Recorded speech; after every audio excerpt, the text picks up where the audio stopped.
Today on LSE Share Talk, we have the CEO of Stellar Diamonds, Karl Smithson, on the podcast. The company has just announced that it's agreed a potential transaction to acquire the Tonguma Diamond Project in Sierra Leone, which is adjacent to Stellar's Tonga project. Hi, Karl. How are you? Yeah, not bad. Thanks, Rob. That's good. Now, this sounds like good news. Can you tell us a bit more about this acquisition and any related costs and what it actually means for Stellar? Yeah, sure. Well, in a nutshell, it is a transformational acquisition as we see it. As you said in your lead up, the Tonguma project is adjacent to our existing Tongo project that we've done a lot of work on. And the rationale really is to put two separate operations into a combined operation and make something bigger and better than what a standalone operation would be. And that generates obviously cost savings. Certainly, it gives us increased production, three times the production as we would have as a standalone project on Tongo, with associated increases in revenues and, of course, enhanced margins. So it makes compelling sense to put these two projects together, and we're quite excited about it. Okay, that's good. So, like you say, it's because it's so close to each other, and it's surely costs and everything can be shared, I guess, and tools and stuff like Yeah. that.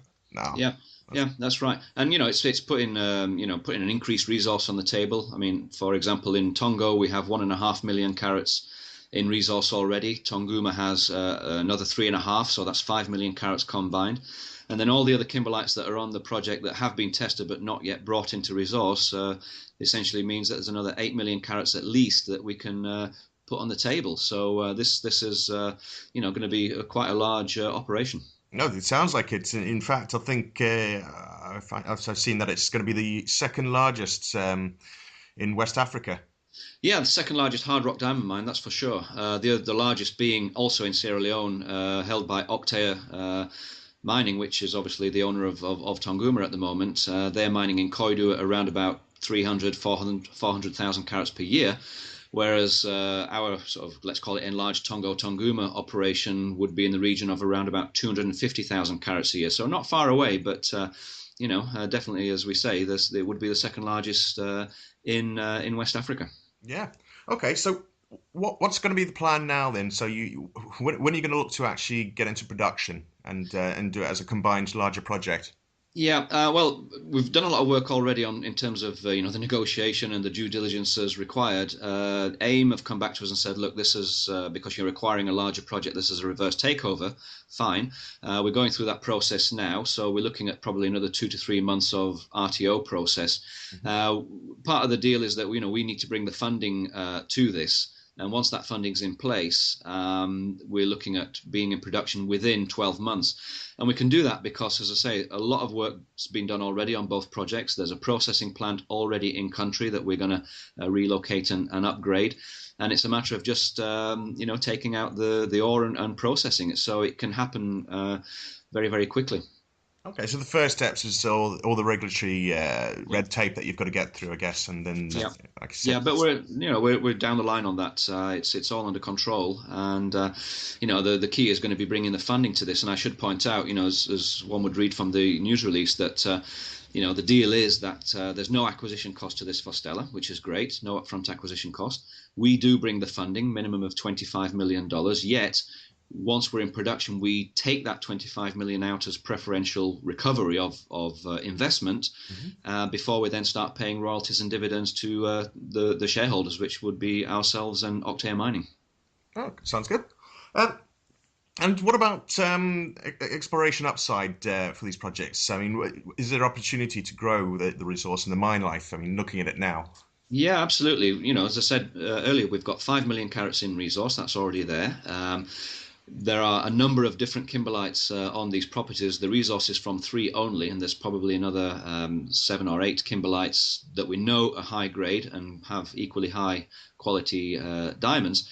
And the drilling work and that's been done now, estimated by an independent consultant, gives us what they're calling an exploration target of 8 million carats on top of the existing 5, and it won't take much time, effort, or money to bring those 8 million carats into the resource category.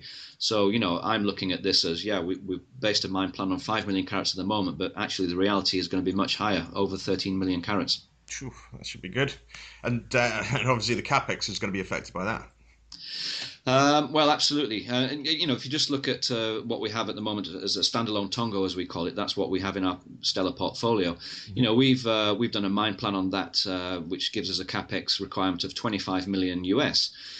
However, combining the two together, and as we talked about these synergies of operations, the combined capital we're estimating at this point to be about 40 million US. The mine plan is still probably 2 weeks away from completion, but that's where I think it's going to be. So it's going to be an increased capex requirement, yes, an extra $15 million. But as I said earlier, we're going to get 3 times the production of what we just have at standalone Tongo. So it just makes perfect sense to spend that extra bit of capex for the benefits that are going to come through the increased production. Yeah, it certainly sounds that way. I mean, it's 3 times more is always going to be good. Can you say what you think the biggest challenge or the risks are that you're now going to face over the next year getting into production? What worries you? What keeps you awake at night? The markets, capital markets, keep me awake at night for sure. It's not easy for the small caps to raise equity or debt in current circumstances. But I think the opportunity, the value opportunity presented here is compelling. We've got some very supportive shareholders, and also we think that the value opportunity here should attract new investors into the opportunity. So I think that funding aside, the next challenge would obviously be execution risk. But we know Sierra Leone very well. We've been there for over 10 years. We're certainly comfortable with the environment, and the technology, if I can say that word, is that we're going to use in terms of the mining, how we're going to decline and mine from underground. It's tried and tested. So as long as you get the right people into the project and the organisation, I think the execution risk can be mitigated quite satisfactorily.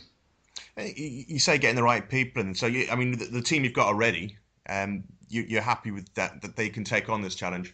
No, if I'm being realistic, we're going to bring additional skills in, mining skills, because Stella, yeah, we're mining in Guinea, we've mined alluvials, we've mined open pit, but underground is a new thing for us. So we're going to be identifying, targeting, and attracting the appropriate skills to get this mine underground. Okay. And I mean, is there anything else really for the anyone new who? I mean, this is great news for existing shareholders. You've extended the portfolio pretty much, and you've given more growth. What else would you say to anyone who is looking at Stella from the outside now, looking to invest? What would you? Well, it's we're a micro cap company. There's no doubt about that. Market cap of probably $5 million or so. This mine is going to change everything. We're going to make space for existing shareholders to participate along the way. We're going to bring new investors in.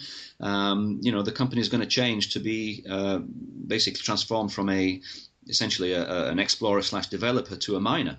And we're going to be mining at levels of around about 250,000 carats a year if this all comes to fruition, and that puts us in a different level altogether. So although we are a suspended share, we're an undervalued share, and I think this transaction is going to change all of that. Oh, I've no doubt about that. I mean, it is good news by the sounds of it. I mean, certainly what you said is going to please anyone looking to invest, and also I'd say existing shareholders.